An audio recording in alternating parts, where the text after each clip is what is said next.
बिस्मिल्लाहिर्रहमानिर्रहीम। अज़ीज़ तलबा व तालिबात, अस्सलामु अलैकुम। उम्मीद है आप सब खैरियत से होंगे। जो इंतहाम उर्दू लाज़मी जो है वो मज़मून है हमारा।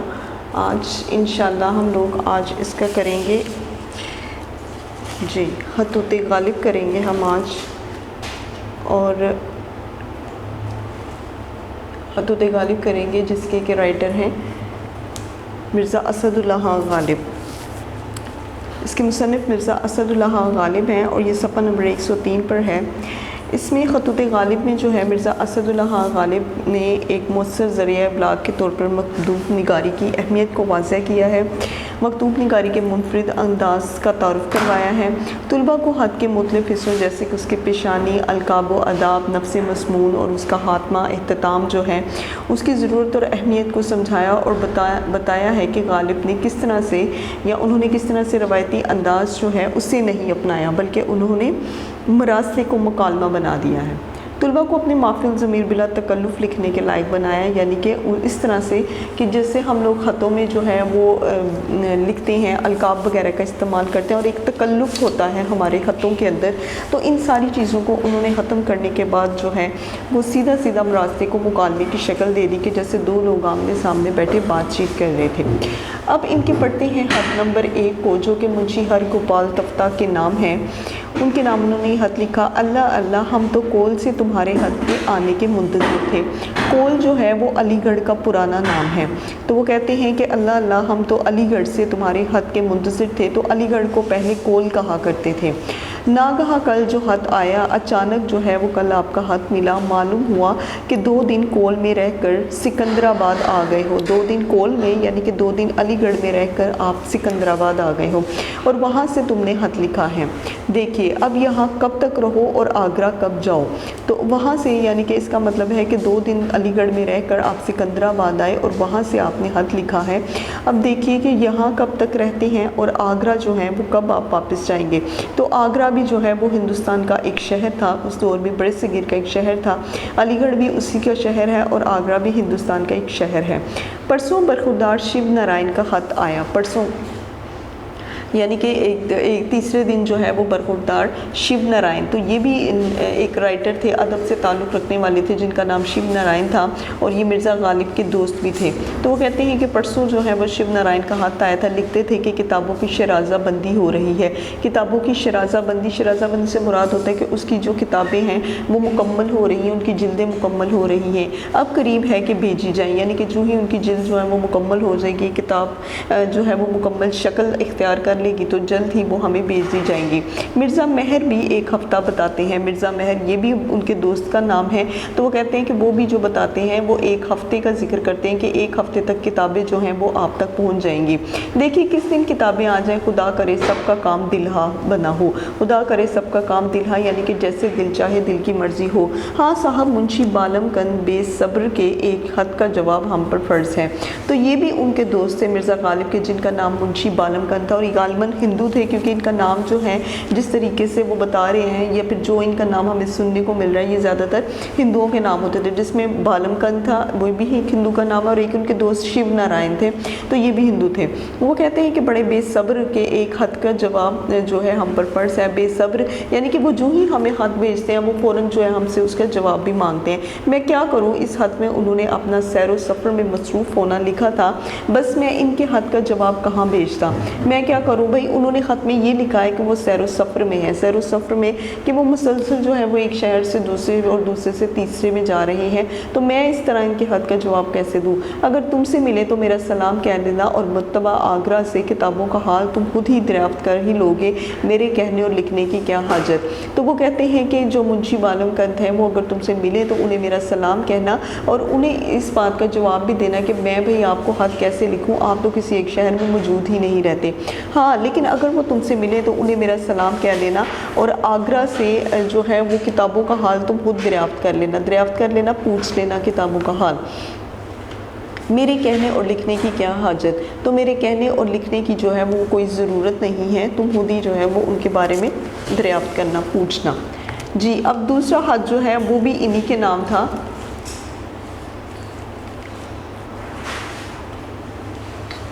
दूसरा ख़त क्यों साहब। अब देखिए इसमें भी जो है वो उन्होंने कहीं पर अलकाब वगैरह का जो है इस्तेमाल नहीं किया, तो डायरेक्ट जो है मुकालमा ही शुरू कर दिया। क्यों साहब, क्या ये आइन जारी हुआ है कि सिकंदराबाद के रहने वाले दिल्ली के हाथ नशीनों को खत ना लिखें? क्या ये आइन जारी हुआ है? आइन मुल्क का एक कॉन्स्टिट्यूशन होता है और उसी कॉन्स्टिट्यूशन के मुताबिक, उस कानून के मुताबिक जो है वो एक मुल्क चलता है, तो उसी को आइन कहते हैं। तो कहते हैं कि ये जो आइन है क्या ये जारी हुआ है कि सिकंदराबाद के, तो सिकंदराबाद जो है ये भी जगह का नाम है, कि सिकंदराबाद के रहने वाले दिल्ली के हाक नशीनों को खत ना लिखें। हाक नशीन जो कि कहते हैं कि दिल्ली में रहने वाले जो होते हैं, जो मुस्तकिल रहने वाले हैं, तो वो कहते हैं कि दिल्ली के हाक नशीनों को खत ना लिखे। भला अगर ये हुक्म हुआ होता तो यहाँ भी तो इश्तिहार हो जाता। मतलब वो कहते हैं कि अगर ये हुक्म, जबकि किसी एक मुल्क में कोई हुक्म जो है वो जारी होता है, तो इसका क्या मतलब है कि वो सब पर जो है वो लागू और फ़र्ज होता है और उसके इश्तिहारात भी बाकायदा होते हैं। तो इश्तिहार किसी कहते हैं कि किसी एक खबर को कागज़ के ऊपर लिख कर जो है वो छाप देना और फिर उसकी मशहूरी करना। तो कहते हैं तो क्या ये जो है अगर ऐसा होता तो क्या इश्तिहार ना होता, ताकि ज़िन्हार कोई हद सिकंदराबाद को यहाँ की डाक में ना जावे, ताकि ज़िन्हार यानी कि कोई भी ख़त जो है वो सिकंदराबाद से यहाँ की डाक में ना जाए, बल्कि ये गलती जो है ना ये कोई ना करे। बहरहाल अब ये उन्होंने एक फ़ारसी में लिखा हुआ है कसबशरू या नशनूद मन गुफ्तगुए मीकनम। तो ये जो है ये फ़ारसी ज़ुबान का एक जुमला है। कल जुम्मे के दिन 12 तारीख नवंबर की 33 जिल्दें भेजी हुई बरखुरदार शिरनवाइन की पहुंची। जुम्मे के दिन जी इसमें बाकायदा उन्होंने ये तारीख शो की है कि नवंबर की 12 तारीख थी और जुम्मे का दिन था। 33 जिल्दें जो हैं वो भेजी हुई थी जो कि बरखुरदार शिरनारायण के पास पहुँची। कागज़, खत, तख्ती, स्याही, छापा सब हूब। कागज़ यानी कि जिसके ऊपर लिखा गया था ख़त, फिर उसके बाद तख्ती जो जिसके ऊपर जो है वो स्याही वगैरह जो है या कलम से लिखा जाता है, स्याही या छापा, ये सब चीज़ें बहुत खूब थी, बहुत सही थी। दिल खुश हुआ और शिव नारायण को दुआ दी। मेरा दिल जो है वो उनकी 33 जिल्दों से जो है वो देखकर उनको मेरा दिल बहुत खुश हुआ कि उसमें हर चीज़ जो है वो बड़ी ज़बरदस्त थी और मैंने शिव नारायण को दुआ भी दी। 7 किताबें जो मिर्ज़ा हातम अली साहब की तहमील में हैं वो भी यकीन है कि आजकल पहुँच जाएँ। तो वो कहते हैं वो 7 किताबें जो कि मिर्ज़ा हातम साहब की तहमील में थी, मुझे यकीन है कि वो जल्द ही पहुँच जाएंगी। मालूम नहीं मुंशी शिव नारायण ने अंदर को वास्ते राय उम्मीद सिंह के किस तरह भेजी है या अभी नहीं भेजी। तो मालूम नहीं, वो कहते हैं मुझे इस बात की बिल्कुल खबर नहीं कि मुंशी शिव नारायण ने अंदौर को कि मुंशी शिव नारायण ने जो है अंदौर को वास्ते राय उम्मीद सिंह के, अंदौर ये भी एक जगह का नाम है, और उन्होंने कहा है कि अंदौर से जो है वो उम्मीद सिंह को किस तरह भेजी है ये भी हमें नहीं पता। साहब तुम इस हद का जवाब जल्द लिखो और अपने कष्ट का हाल भी लिखो कि तुम जो है मुझे इस हद का जवाब फ़ौरन लिखो और जो कुछ हुआ वो भी सारा जो है वो बयान करो, जिक्र करो मेरे साथ। सिकंदराबाद कब तक रहोगे, आगरे कब जाओगे, और जी तो तुम इस सारे अपनी जो तुम्हारे हालात जा रहे हैं उन सब को लिखो कि तुम जो है वो सिकंदराबाद कब तक रहोगे, जिस जगह कब रहोगे, और आगरे जो है वो वापस कब जाओगे। जवाब तलब गालिब, यानी कि ख़त जो है ये गालिब लिख रहे हैं। अब ये कब था, शंबा 13 नवंबर 1858 ईस्वी को, 1858 को ये खत लिखा गया था। जी अब नंबर 3 पर आते हैं। मीर मेहदी हसन मजरूह के नाम इन्होंने ये ख़त लिखा। भाई डायरेक्ट ही शुरू कर दिया भाई, ना कागज़ है ना टिकट है, अगले लिफाफों में से एक बैरंग लिफाफा पड़ा है। तो वो कहते हैं कि ना कागज़ है और ना टिकट है, अगले लिफाफों में से एक बैरंग मतलब उस लिफाफे को कहते हैं जो सादा होता है, जिसके ऊपर किसी किस्म की कोई टिकट वगैरह नहीं होती। किताब में से ये कागज़ फाड़ कर तुमको खत लिखता हूँ और बैरंग लिफाफे में लपेट कर भेजता हूँ। वो कहते हैं किताब में से ये कागज़ फाड़ कर तुमको खत लिखता हूँ, मतलब मेरी किताब में एक कागज़ था और इसी को मैंने फाड़ा है और इस रंग लिफाफे पे लपेट कर भेजता हूँ जिसके ऊपर किसी किस्म की कोई टिकट नहीं है। गमगीन ना होना, परेशान ना होना, कल शाम को कुछ फतूह कहीं से पहुँच गई हैं, आज कागज़ और टिकट मंगवा लूँगा। कुछ फतूह यानी कि इस बारे में वो कह रहे हैं कि कुछ पैसे जो हैं या कुछ अखराजात जो हैं या कुछ चीज़ें जो हैं वो मेरे पास पहुंच गई हैं, आज कागज़ और टिकट मंगवा लूँगा। शंबा 8 नवंबर सुबह का वक्त है जिसको अवाम बड़ी फजर कहते हैं। सुबह का वक्त यानी कि जो सहरी का टाइम होता है, तो वो कहते हैं अवाम जो हैं, लोग जो हैं वो इसको बड़ी फजर कहते हैं। परसों तुम्हारा ख़त आया था, आज जी चाहा कि अभी तुमको ख़त लिखूँ, इस वास्ते ये चंद सतरें जो हैं ये लिख रहा हूँ। तो परसों मुझे तुम्हारा ख़त मिला है और आज मेरा जी चाह रहा था था कि मैं तुमको जवाब में ख़त लिखूँ, इस वास्ते ये चंद सतरे जो हैं ये तुम्हें लिख रहा हूँ। बरखुरदार मीर नसीरुद्दीन पर इनकी बेटी का कदम मुबारक हो। यानी कि इसका मतलब है कि बरखुरदार मीर नसीरुद्दीन जो है उनके यहाँ एक बेटी पैदा हुई है। नाम तरीही तो मुझसे ढूंढा ना जाएगा, नाम तरीही यानी कि पुराना जो नाम है वो मुझसे अब नहीं होंगे। हाँ, अजीमुन्निसा बेगम नाम पूछा है, अच्छा है कि इसमें एक रियायत है। वो कहते हैं तरीही नाम तो मुझसे कहीं से नहीं ढूंढा जाएगा, लेकिन अगर आप कहते हैं तो अजीमुन्निसा बेगम जो है ये नाम बहुत अच्छा है। इसमें एक रियायत है शाह मोहम्मद अजीम साहब रहमतुल्लाह के नाम की, तो इसमें जो है शाह मोहम्मद अजीम साहब रहमतुल्लाह के नाम की एक रियायत है, यानी कि उन्होंने जो है ये नाम बताया था कभी किसी दौर में कि ये नाम बहुत अच्छा है और इससे बरकत होगी। मुस्तहदुल असर को मेरी दुआ कहना। मुस्तहदुल असर ये भी नाम है किसी शख्स का, तो वो उसके बारे में कहते हैं कि उनको मेरी दुआ कहना। इसका मतलब है कि एक छोटा सा बच्चा है जिसको वो दुआ दे रहे हैं। तुमको क्या हुआ कि इनको अपना छोटा भाई जानकर मुस्तहद असर नहीं लिखा करते, तो वो कहते हैं तुम्हें क्या हुआ कि इसका मतलब ये है कि वो तुम्हारा छोटा भाई है, तो छोटा भाई समझकर तुम उसे मुस्तहदुल असर नहीं लिखते, यानी कि उनका नाम है, ये बेदबी अच्छी नहीं है। तो ये जो बेदबी तुम कर रहे हो ये बिल्कुल सही नहीं। मीरन साहब को बहुत बहुत दुआ कहना और मेरी तरफ से प्यार कहना। और मीरन साहब जो हैं ये भी उन्हीं के बच्चों में से एक होंगे, तो वो कहते हैं कि मीरन साहब जो हैं उनको भी मेरी तरफ से दुआ कहना और मेरी तरफ से उन्हें प्यार भी कहना। तो मुस्तहदुल असर से मुराद मैं आपको क्लास बताऊं कि मीर सरफराज हुसैन थे, यानी कि मीर मेहदी हुसैन मजरू के भाई थे और वो छोटे थे, तो ये उनके बारे में कह रहे थे। अब आते हैं जी अगले हद की तरफ। शहर का हाल क्या जानूँ, पौन टूटी कोई चीज़ है। शहर का हाल क्या जानूँ, यानी कि शहर के बारे में मैं नहीं बता सकता, कि मैं उसके हालातों के बारे में नहीं बता सकता। पौन टूटी कोई चीज़ है वो जारी हो गई है। पौन टूटी क्या है, असल में ये जो टैक्स वगैरह जो हैं वो उसके बारे में कह रहे हैं कि वो जारी हो गया। सिवाय अनाज और उपले की कोई चीज़ ऐसी नहीं जिस पर महसूल ना लगाया हो, तो महसूल कहते हैं टैक्स को। तो वो कहते हैं सिवाय अनाज और उपले, उपले कहते हैं गोबर को, तो वो कहते हैं अनाज और गोबर के सिवा कोई चीज़ ऐसी नहीं जिस पर इन्होंने टैक्स नहीं लगा दिया। जामे मस्जिद के गिर्द 25-25 फुट जो है वो गोल मैदान निकलेगा, तो जामे मस्जिद के इर्द गिर्द जो है वो 25-25 फुट जो है वो गोल मैदान निकालेंगे। दुकानें हवेलियाँ ढाई जाएंगी, यानी कि वो तोड़ी जाएंगी। दारुल बका फना हो जाएगा। दारुल बका यानी कि लोगों का रहने की जगह, उनके मकान, तो वो कहते हैं कि ये सारी जगह जो है ये फना हो जाएंगी। रहे नाम अल्लाह का। खान चंद का कूचा शाह बोला के बुढ़ तक ढेगा। दोनों तरफ से फावड़ा चल रहा है, बाकी हैरो आफियत है। वो कहते हैं कि खान चंद का जो कूचा है वो शाह बोला के बढ़ तक। शाह बोला यानी कि ये भी नाम है किसी जो है दरख्त का नाम है, जिसको बुढ़ का दरख्त है जिसका के नाम उन्होंने शाह बोला रखा हुआ है, यानी कि उस जगह पर कोई फ़कीर बैठते होंगे जिनका नाम होगा, तो फिर उस बुढ़ के दरख्त को शाह बोला का बुढ़ का दरख्त ही कहते हैं। दोनों तरफ से फावड़ा चल रहा है, फावड़ा चल रहा है यानी कि खुदाई हो रही है, तोड़ फोड़ हो रही है, बाकी हैरो आफियत है। हाकिम अकबर की आमद सुन रहे हैं। हाकिम अकबर यानी कि उस दौर के बादशाह के बारे में वो कह रहे हैं कि हम उनकी जो है वो सुन रहे हैं कि उनका आना होना है। देखें दिल्ली आए या नहीं। अब देखें दिल्ली आते हैं या नहीं, आए तो दरबार करें या नहीं, या फिर दिल्ली आएंगे अगर तो फिर वो दरबार करेंगे या नहीं, दरबार करें तो मैं गुनाहगार बुलाया जाऊँ या नहीं। तो उस दौर में क्लास में आपको बता दूं कि जितने भी अदब से ताल्लुक़ रखने वाले थे, जो शायर होते हैं, शायर हजरात या फिर राइटर होते थे, तो वो उस दौर के जितने भी बादशाह वगैरह होते थे उनकी हिस्ट्री लिखा करते थे। उनकी हिस्ट्री भी और उनका जो हाल भी था और उसके बारे में जो है वो बाकायदा लिखा करते थे, ताकि आवाम को पता चल जाए कि फ़लाँ बादशाह था वो कैसा था और उसकी हुकूमत में क्या कुछ हो रहा था।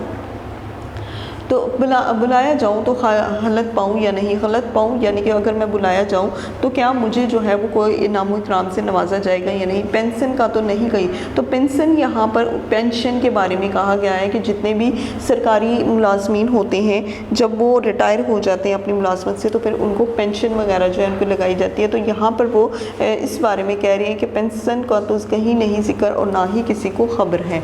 तो क्लास ये था मिर्ज़ा गालिब के जो हैं हदूद, जिसके बारे में आपको ये चीज़ ख़ास तौर पर समझाई गई है कि उन्होंने सीधा जितने भी मरासले हैं उनको मुकालमे में बदल दिया, यानी कि इसमें अलकाब अदाब वगैरह का बिल्कुल कोई इस्तेमाल नहीं है और ना ही इन चीज़ों को जो है वो उन्होंने मुनासिब समझा कि वो इसका इस्तेमाल करें। जी, अब आते हैं मिर्ज़ा असदुल्लाह गालिब के तारुफ़ की तरफ। इनकी पैदाइश 1797 और इनकी जो वफ़ात है वो 1869। मिर्ज़ा गालिब आगरा में पैदा हुए और इनका असल नाम मिर्ज़ा असदुल्लाह बेग था। पहले असद और बाद में गालिब जो है इन्होंने अपना तखल्लुस जो है वो इख्तियार किया था। गालिब को अंग्रेज़ी सरकार से 62 रुपये 4 आने माहवार पेंशन मिलती थी। ये रकम इनके अखराजात के लिए नाकाफ़ी थी। जी, ये तो कुछ चीज़ें हाईलाइट नहीं की। अब मैं आपको शुरू से इसको पढ़ा देती हूँ कि मिर्ज़ा गालिब आगरा में पैदा हुए। इनका असल नाम मिर्ज़ा असदुल्लाह खां बेग था। पहले असद बाद में गालिब तखल्लुस इख्तियार किया। 5 साल की उम्र में मिर्ज़ा के वालिद अब्दुल्ला बेग फोत हो गए थे, जब मिर्ज़ा की उम्र जो है वो 5 साल की थी। इनके चचा नसरुल्लाह बेग ने इनकी परवरिश की। 13 बरस के थे कि अमराव बेगम से इनकी शादी हो गई। गालिब ने इब्तदाई तालीम आगरा में हासिल की। इनके ससुराल दिल्ली में थे। 15 साल की उम्र में वो भी दिल्ली मुंतकिल हो गए। गालिब को अंग्रेज़ी सरकार से 62 रुपये 4 आने माहवार पेंशन मिलती थी और ये रकम इनके अखराजात के लिए नाकाफ़ी थी। बास उम्रा इनकी माली मदद किया करते थे, यानी कि कुछ अमीर लोग जो हैं वो इनकी माली मदद करते थे। फिर भी गालिब हमेशा मुआशी तंगदस्ती का शिकार रहे। बहादुर शाह जफ़र के दरबार से इनका ताल्लुक़ था। ख़ानदान मुग़लिया की तहरीर लिखने के एवज़ इन्हें 50 रुपये माहवार तनख्वाह मिलती थी। 1854 में 1854 में ज़ौक़ के इंतकाल पर बहादुर शाह जफ़र के उस्ताद मुकर्रर हुए। मिर्ज़ा गालिब ने 15 फरवरी 1869 को दिल्ली में वफ़ात पाई। मिर्ज़ा गालिब एक नाबगाए रोज़गार शख्स थे, यानी कि उनका जो रोज़गार है वो अच्छा ना था। वो एक बुलंद पाया शायर, साहिब असलूब, नसर निगार और आला दर्जे के तारीख़ नवीस थे। फ़ारसी ज़ुबान का खुदादाद ज़ौक़ रखते थे। गालिब के बकौल इनका फ़ारसी कलाम उर्दू शायरी से भी ज़्यादा ऊँचे दर्जे का है। तो गालिब का ये कहना है कि उनका जो फ़ारसी कलाम है वो उर्दू शायरी से भी ज़्यादा ऊंचे दर्जे का है। जी, गालिब एक शायर, साहिब असलूब, नसर निगार और आला दर्जे के तारीख़ नवीस थे, यानी कि तारीख़ लिखने वाले थे। अगरचे शोहरत इन्हें अपने उर्दू दीवान ही से मिली, लेकिन ज़्यादातर शोहरत इन्हें उर्दू के दीवान से मिली। मिर्ज़ा गालिब ने मकतूब नवीसी में भी अपनी राह निकाली। इनकी जिद्दत पसंदी ने उर्दू नस्र को नया अंदाज़ व आहंग अता किया। उन्होंने ख़तों के रस्मी अंदाज़ को तय किया और ख़त को बेतकल्लुफ़ाना गुफ्तगू और शख्सी दिली अंदाज़ व आहंग अता किया। उन्होंने ख़तों के रस्मी अंदाज़ को तय कर दिया, यानी कि जो रस्मन लिखे जाते थे जिसमें अलकाब वगैरह का बहुत ज़्यादा इस्तेमाल किया जाता था, इन सब को जो है वो ख़त्म किया और ख़त को बेतकल्लुफ़ाना गुफ्तगू और शख्सी और दिली जज्बात के इज़हार का ज़रिया बनाया। गालिब खुद कहते थे कि मैंने मरासले को मुकालमा बना दिया, यानी कि मैंने ख़त को जो है वो बातचीत का अंदाज़ दिया। अब जो चीज़ें आपने करनी है, इनके ख़तों का एक मजमुआ ओदे हिंदी के नाम से 1868 में शाया हो गया था। दूसरा मजमुआ उर्दू मौला इनकी वफ़ात के महीना भर बाद छपा। दीवान गालिब के अलावा इनकी ज़्यादातर तसानीफ़ तस्तंबो, पंच, आहंग, महर, नीमरोज़, काते, बुरहान वगैरह ये सब जो हैं ये फ़ारसी ज़ुबान में हैं। तो क्लास ये जो है मिर्ज़ा असदुल्लाह खां गालिब का जितनी भी डिटेल है वो आपको दी गई है उनके तारुफ़ के बारे में।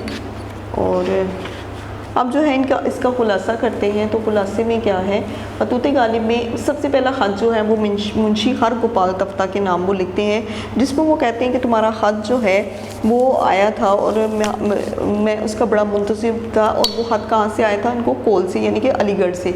और कोल जो है वो अलीगढ़ का पुराना नाम था। वो कहते हैं अचानक तुम्हारा ख़त मुझे मिला, मालूम हुआ कि 2 दिन तुम अलीगढ़ में रह कर आए हो, अब जो है अब सिकंदराबाद आ गए हो। अब देखते हैं कि तुम यहाँ पर जो है वो कब तक रहोगे और फिर आगरा वापस कब जाओगे।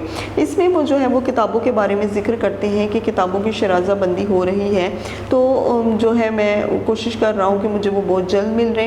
हाँ, उसके बाद जो है वो मुंशी बालमकंद बेसब्र, यानी कि मुंशी बालमकंद जो है वो मुझे जब भी कभी ख़त लिखते हैं और फ़ौरन कहते हैं मुझे इसका जवाब दो, यानी कि वो बड़े बेसब्रे से हैं। लेकिन मैं इसका जवाब कैसे दूँ, इसलिए कि वो जो है वो ज़्यादातर इस शहर में नहीं रह रहे, वो कभी कहीं होते हैं और कभी कहीं होते हैं। अब मुंशी जो है हर गोपाल तफ्ता के नाम जो दूसरा ख़त है उसमें वो कहते हैं, क्यों साहब, क्या ये आइन जारी हुआ है कि तुम लोग जो है सिकंदराबाद के जो रहने वाले हैं वो दिल्ली के लोगों को ना कभी ख़त लिखेंगे और ना उनका हाल पूछेंगे। भला अगर ये हुक्म हुआ होता तो कोई इश्तिहार जारी होता कि मुल्क में ये आइन जारी हुआ है, या फिर मुझे भी इसकी खबर मिलती। बहरहाल अब वो कहते हैं कि जुम्मे के दिन जो है वो 12 तारीख को 33 जिल्दें जो हैं वो शिव बरहुदार शिव नारायण की मुझे मिली थी। कागज़ हद तक 30 आई, सब कुछ बहुत सही था। अब जी जो है कि वो कहते हैं कि मैंने इस बात पर जो है वो शिव नारायण को दुआ भी दी, क्योंकि मैंने उससे पहले ज़िक्र किया था कि किताबों के बारे में मुझे जल्द इतला दो। अब जो मिर्ज़ा हातम साहब की तहवील में है, यानी कि उनके पास हैं, वो भी यकीन है कि आजकल पहुँच जाएंगी। अब वो कहते हैं इस हद में कि शिव नारायण के पास जो थी वो किताबें तो मुझे मिल गई, लेकिन जो मिर्ज़ा हातिम अली साहब के पास थी वो भी इंशाल्लाह जल्दी मिल जाएंगी। अब मालूम नहीं मुंशी शिव नारायण ने वो उम्मीद सिंह जो हैं उनके ज़रिए से वो भेजी हैं या फिर अभी नहीं भेजी। अब कहते हैं कि साहब तुम इस हद का जवाब मुझे जल्दी लिखो और अपने सारे हालात के बारे में भी बयान करो कि तुम सिकंदराबाद कब तक रहोगे और आगरे वापस कब जाओगे। अब नंबर 3 पर आते हैं मीर मेहदी हुसैन मजरूह के नाम। तो ना कागज़ है ना टिकट, अगले लिफाफों में से एक बैरंग जो लिफाफा है, बैरिंग जो लिफाफा है उसमें ये होता है कि जिस पर कोई टिकट वगैरह नहीं होती, तो उस लिफाफे को बैरिंग कहते हैं। वो कहते हैं कि अब मैं जो है तुम्हें क्या कर रहा हूँ कि किताब में से कागज़ फाड़ कर तुम्हें एक बैरिंग लिफाफे में लपेट कर बेचता हूँ। एक खत जो मैं लिख रहा हूँ तो परेशान नहीं होना, कुछ पैसे मुझे जो है वो मिल जाएंगे तो मैं जल्दी कागज़ और टिकट मंगवा लूँगा। अब इस लाइन में वो कहते हैं कि 8 नवंबर है, 8 नवंबर की सुबह है जिसको लोग बड़ी फजर कहते हैं, यानी कि सहरी का वक्त है। तो परसों तुम्हारा हाथ आया तो आज मेरा जी कर रहा था कि मैं तुम्हें उसका जवाब दूँ। बरहुदार मीर नसीरुद्दीन को जो है उनकी बेटी का कदम मुबारक हो, यानी कि उनके यहाँ बेटी पैदा हुई है तो अल्लाह की रहमत है, तो बहुत बहुत मुबारक हो। अब वो कहते हैं कि मुझसे पुराना जो नाम है बेटी का वो तो नहीं ढूंढा जाएगा। अजीमुन्निसा बेगम बहुत अच्छा नाम है और इसमें एक रियायत भी है। शाह मोहम्मद अजीम जो है साहब रहमतुल्लाह अलैह, उसके अलावा जो है मुस्तहदुल असर। अब ये मुस्तहद असर कौन है? ये मीर मेहदी हुसैन मजरूह के जो है छोटे भाई हैं। तो वो कहते हैं कि मुस्तहद असर को मेरी दुआ कहना और सलाम भी कहना। इनको अपना छोटा भाई मुस्तहद असर लिखा नहीं करते, ये बेदबी अच्छी नहीं। मीरन साहब जो हैं ये इनको भी मेरी बहुत बहुत दुआ और सलाम कहना। अब उसके बाद आगे वो शहर के बारे में कहते हैं कि शहर का हाल मैं तुम्हें क्या बताऊं कि पौन टूटी कोई चीज़ है। पौन टूटी अब क्या है कि वो जहाँ पर टैक्स वसूल करते हैं उसको कहते हैं। तो वो कहते हैं कि पौन टूटी क्या ये कोई चीज़ है? अब ये एक नई बला जो है वो जारी हो गई है। सिवाय अनाज और गोबर के कोई चीज़ ऐसी नहीं जिस पर टैक्स नहीं लगाया गया। जामिया मस्जिद के गिरदा गिर्द 25-25 फुट गोल मैदान जो है वो निकाला जाएगा और उसमें दुकानें हवेलियाँ वगैरह सब तोड़ दी जाएंगी। दारुल बका फना हो जाएगा और रहेगा नाम अल्लाह का। हानचंद का कूचा शाह बोला के बढ़ तक ढह गया। आंचन का कूचा जो है वो शाह बोला के बुड़ का जो दरख्त होता है उसके बारे में कहते हैं वो बढ़ तक ढह जाएगा, यानी कि उसे तोड़ दिया जाएगा और दोनों तरफ से फावड़ा चल रहा होगा। फावड़ा जिनसे जो कि तोड़ा जाता है, बाकी खैर वाफियत है। हाकिम अकबर की आमद सुन रहे हैं, देखे दिल्ली में आए या नहीं, अगर आएंगे तो दरबार करेंगे नहीं। अब हाकिम अकबर कौन है? वहाँ के उस दौर के बादशाह हैं। तो वो कहते हैं कि वो देखें कि वो दिल्ली में आएंगे या नहीं, और अगर आएंगे तो दरबार करेंगे या नहीं, और अगर दरबार करेंगे या तो मुझे बुलाएंगे या नहीं है, और अगर मुझे बुलाएंगे तो मुझे इनाम इकराम से नवाजा जाएगा या नहीं। पेंशन का मुझे फ़िलहाल कोई पता नहीं और ना ही इसका कोई ज़िक्र है। तो ये था क्लास आपका हद का खुलासा। अब हम आते हैं किसकी तरफ जी, अब हम आते हैं इनके MCQs की तरफ। मीर मजरूह के हद में किसकी बेटी की पैदाइश का जिक्र था? मीर मजरूह, मीर नसीरुद्दीन, मीरन या फिर शाह मोहम्मद अजीम? मीर नसीरुद्दीन। पौन टूटी चुंगी किस चीज़ पर माफ थी? तरकारी और फल, अनाज और उपले, गल्ला और तरकारी, फल और उपले, अनाज और उपले। मिर्ज़ा गालिब को तख्ता का हद कहाँ से आना था? कलकत्ता से, सिकंदराबाद से, कोल से या फिर आगरा से? सिकंदराबाद से। किस शख्स ने किताबों की शराज़ा बंदी के बारे में मिर्ज़ा को ख़त लिखा था? किस शख्स ने किताबों की शराज़ा बंदी के बारे में? तफ्ता, मीरन, मीर मेहदी मजरूह या फिर शिव नारायण? इसमें शिव नारायण जो है। दूसरे हद के मुताबिक मिर्ज़ा गालिब को कितनी किताबें वसूल हुई? 20, 33, 30 या 45? 33 हुई थी। मिर्ज़ा गालिब ने तख्ता को दूसरा हद कब लिखा था? 3 नवंबर, 13 नवंबर 1857, 13 नवंबर 1858 या फिर 23 नवंबर 1858। तो ये था 13 नवंबर। हाँ जी, अब जो है हम आते हैं इसके मुख्तसर सवालात की तरफ। जी, सबक नंबर 13 हदूत गालिब और इसके मुसन्निफ़ हैं मिर्ज़ा असदुल्लाह गालिब। मुझसे सवालात के जवाबात तहरीर कीजिए। मिर्ज़ा गालिब ने मीर मेहदी हुसैन मजरू को हाथ बैरंग क्यों भेजा?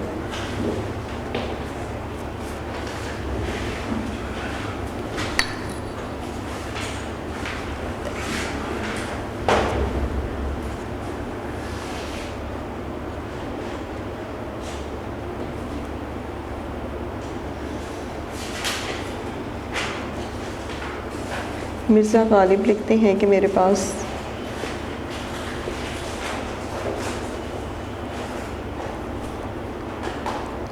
ना कागज़ मौजूद हैं और ना ही टिकट मौजूद हैं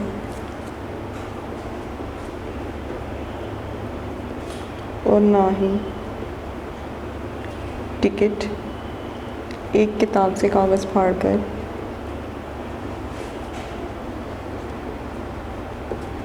किताब से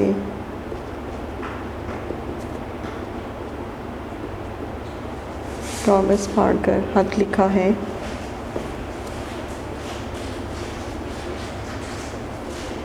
और पुराने वक्तों का कोई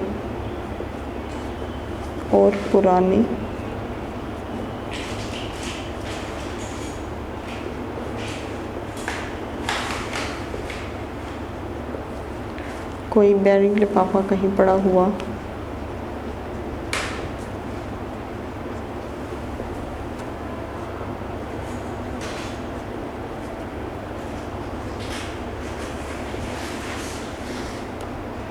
इसमें लपेट कर भेज देता हूँ।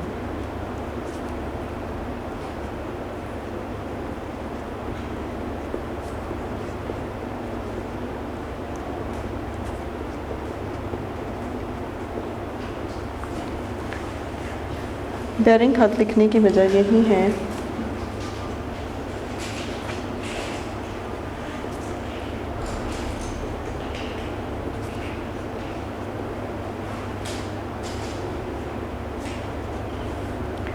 कि इनके पास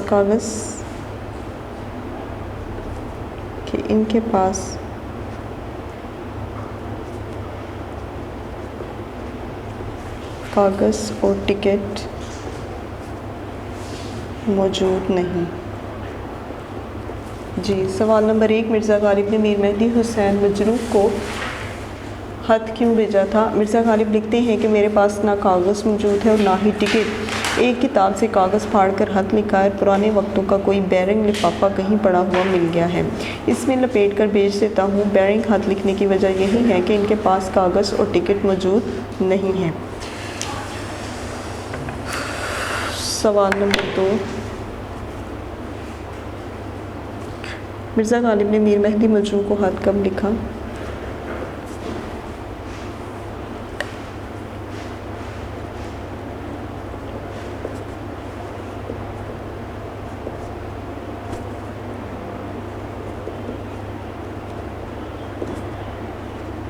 ख़त कब लिखा?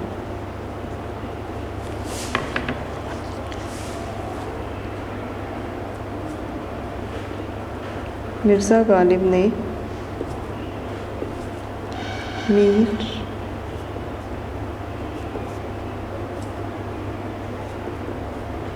मेहदी मजरू को 8 नवंबर 1860 ईस्वी बरोज़ मंगल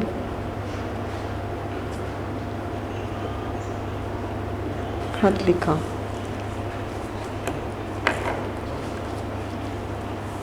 हाँ जी, मिर्ज़ा गालिब ने मीर मेहदी मजरू को ख़त कब लिखा? मिर्ज़ा गालिब ने मीर मेहदी मजरू को 8 नवंबर 1859 बरोज़ मंगल ख़त लिखा। सवाल नंबर 3, कौन सी 2 चीज़ों पर महसूल वसूल नहीं किया जाता था? कौन सी 2 चीज़ों पर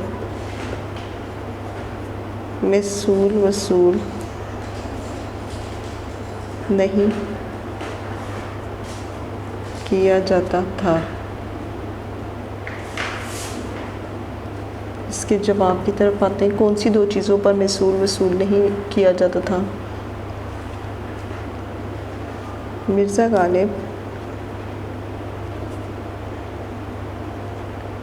लिखते हैं कि अनाज और उपले के कोई चीज़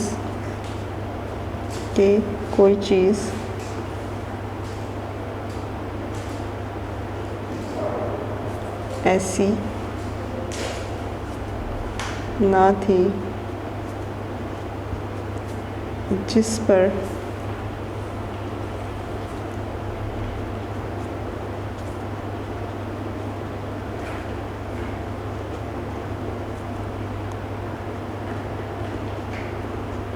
किया जाता था।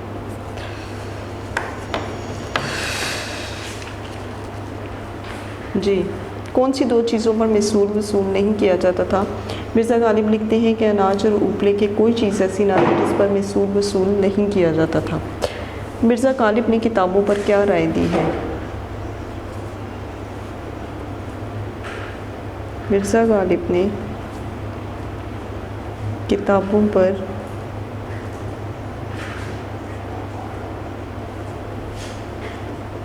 क्या राय दी है?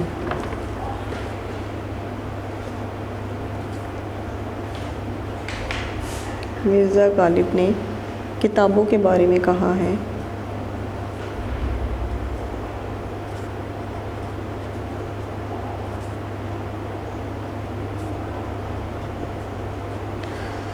कि इन किताबों का कागज़ अच्छा कि इन किताबों का कागज़ अच्छा, किताब की लंबाई चौड़ाई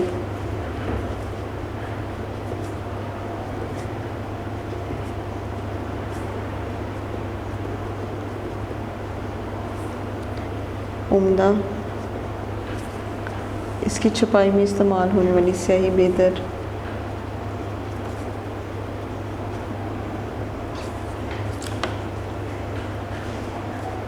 इसकी छपाई में इस्तेमाल होने वाली स्याही बेहतर, छपाई और छपाई यानी कि इसका छापा जो है दिल खुशकुन है।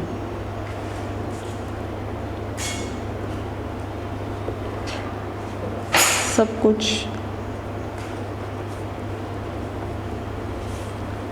बहुत अच्छा है।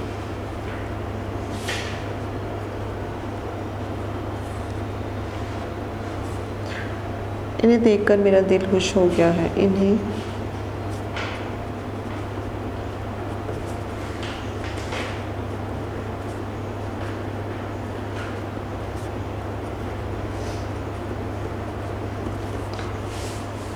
हाँ जी क्लास, मिर्ज़ा गालिब ने किताबों पर क्या राय दी है?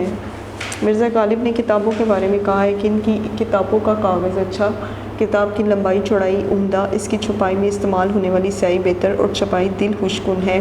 सब कुछ बहुत अच्छा है और इन्हें देखकर मेरा दिल जो है वो खुश हो गया है।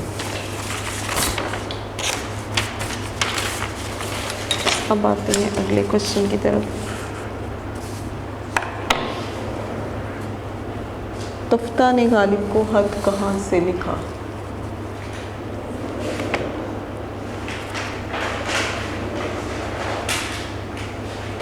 तफ्ता ने गालिब को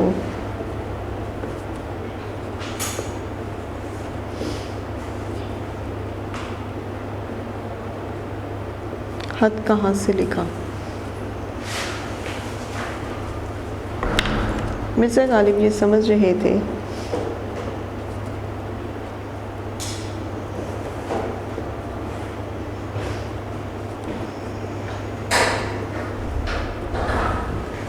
कि तख्ता कोल में मुकीम हैं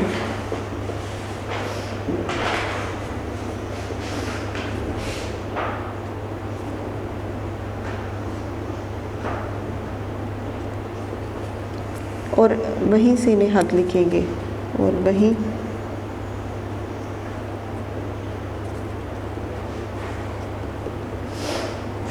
वहीं से इन्हें खत लिखेंगे। लेकिन वो 2 दिन कोल में रहकर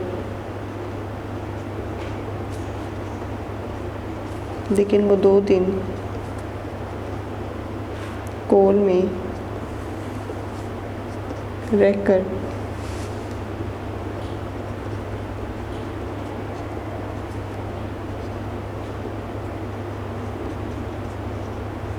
सिकंदराबाद चले गए थे और उन्होंने वहीं से मिर्ज़ा गालिब को खत लिखा और उन्होंने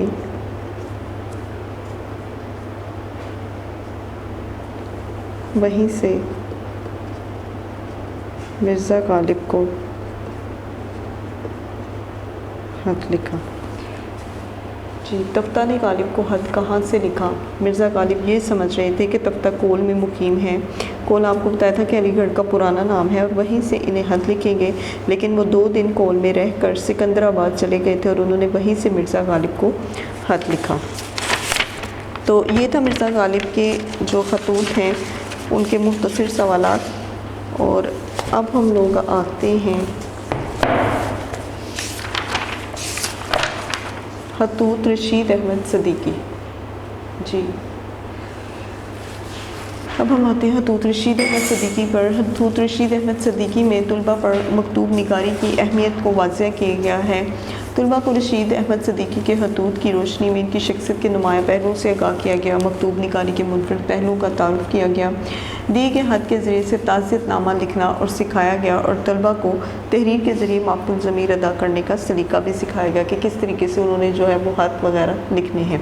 इसमें जो है डॉक्टर साहब मोहतरम सलाम शौक जी बनाम डॉक्टर मोहम्मद हसन के, यानी कि डॉक्टर मोहम्मद हसन के नाम लिखते हैं और इसमें उनके एड्रेस और तारीख जिस दिन खत लिखा गया उसके बाद वो लिखते हैं डॉक्टर साहब मोहतरम सलाम शौक, सलाम पेश करते हैं। सबसे पहले नवाजिशनामे ही से नवाजिशनामा खत को कहते हैं कि उसी से 24 फरवरी को खुशखबरी मिल गई थी।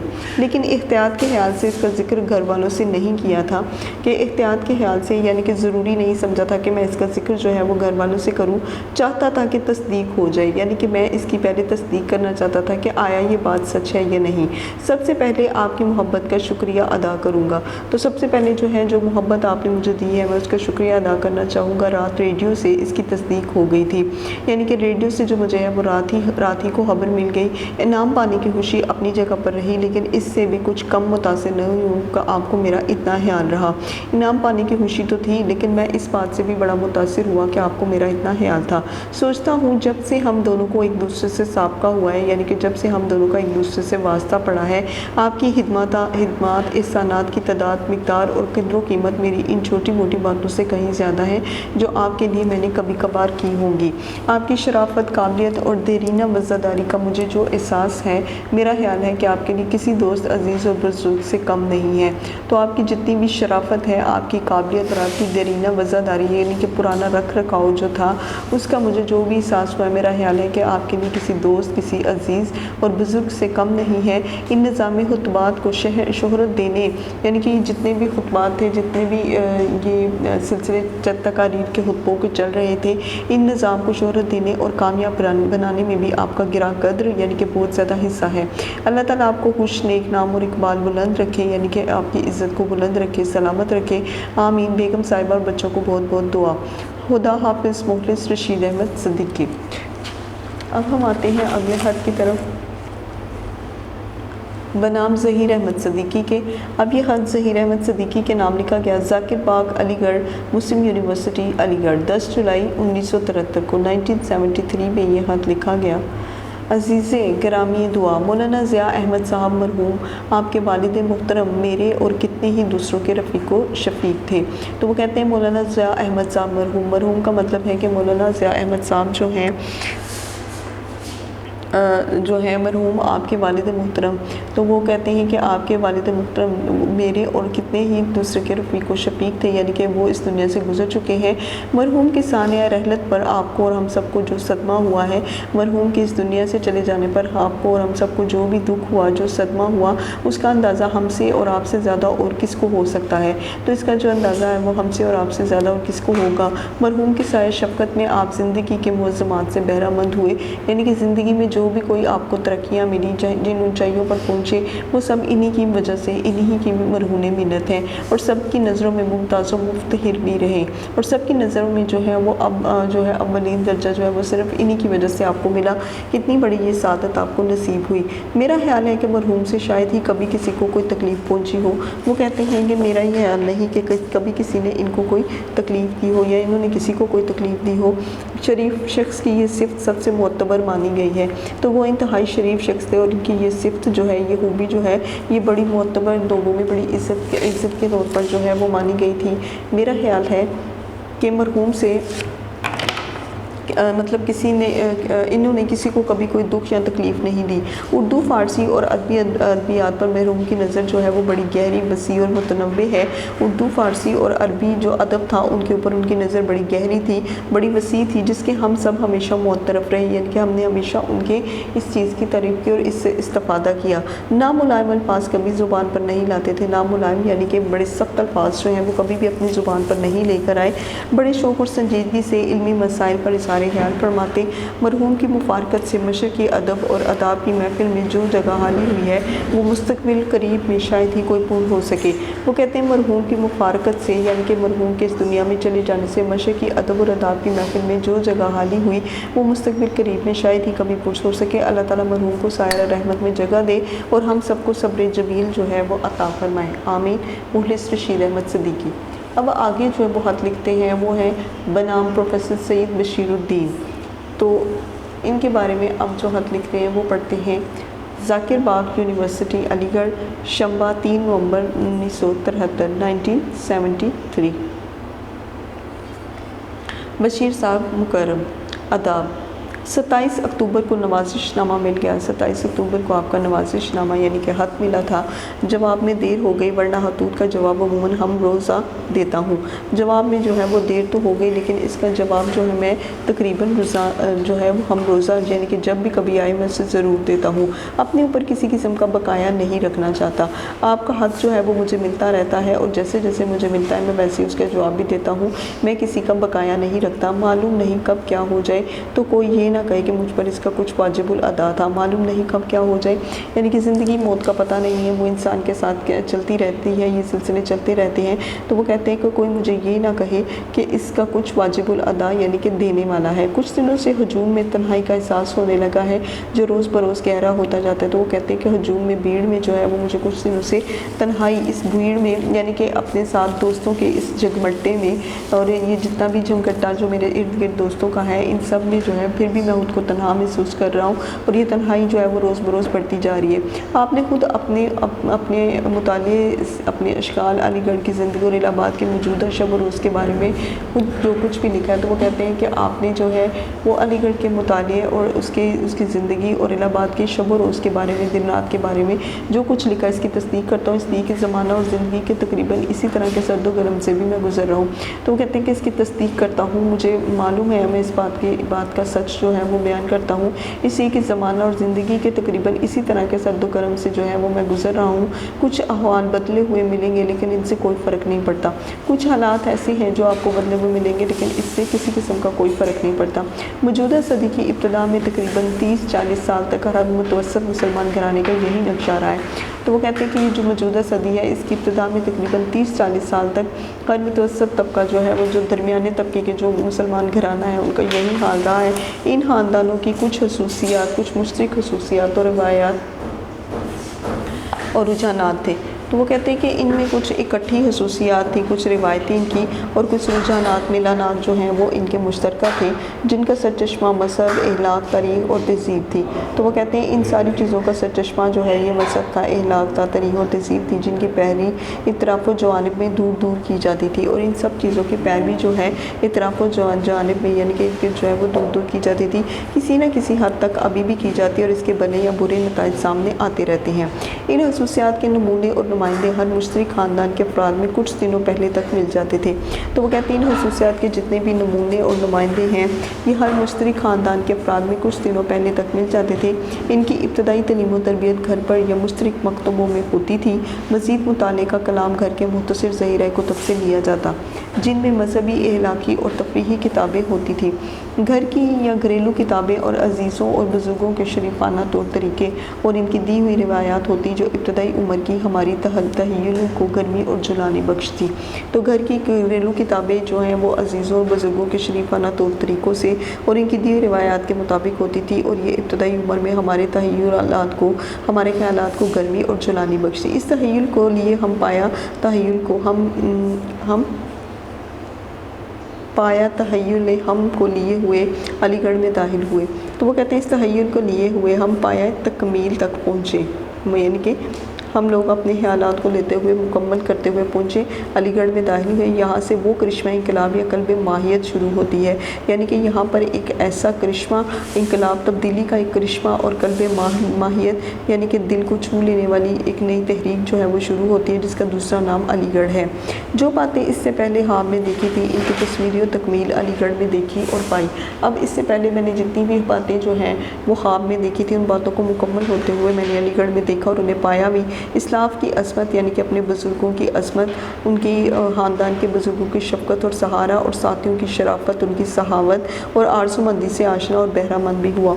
तो ना सिर्फ मैं अपने बुज़ुर्गों की बड़ाई और उनकी असमत को लिए हुए, उनकी मोहब्बत और प्यार को लिए हुए, अपने साथियों की शराफ़त को, सहावत को और उनके सहारे को लेते हुए जो है मैं कामयाब हुआ। इनके साथ रहने और रंज व राहत में शरीक होने में अपनी बड़ी बड़ाई देखी। इनके साथ रहने और इनके साथ रंज व राहत में यानी कि खुशी और गम में शरीक होने में मैंने बहुत बड़ाई देखी और फिर जो कुछ हुआ वो मैं और आप अपनी ज़िंदगी में देखकर अपने आप को मुबारक दें और खुशी और फ़ख्र महसूस करें, तो क्या हर्ज। जो बातें ऊपर अर्ज़ की है क्या मेरी तरह आप पर या आपकी तरह मुझ पर नहीं गुजरी है। तो वो कहते हैं कि जो कुछ मैंने ऊपर बयान किया कि अलीगढ़ में किस तरह से जो है वो हमने एक नई तहरीक शुरू की, किस तरह से हम लोगों ने और हमारे साथियों ने जो है इस तहरीक में हमारा साथ दिया। हमारे बुज़ुर्गों की जितनी भी तारीख़ थी, जितनी भी हिस्ट्री थी, हम उसको लेकर चले, किताबों से हमने इस्तिफ़ादा किया। तो क्या ये सारी बातें जो मैंने ऊपर बयान की हैं क्या आपके साथ भी ऐसा नहीं हुआ जो मेरे साथ हुआ। जिन किताबों और सरबराहों ने आपको मुतासिर किया कमो बेश उन सब ने मुझे भी किया। मैं मौलम बना, आपको किताबों की दौलत और अमानत सौंपी गई। तो मैं जो है वो मौलम बन गया, यानी कि मैं उस्ताद बना और आपको जो है वो किताबों की दौलत वगैरह जो है वो सौंपी गई।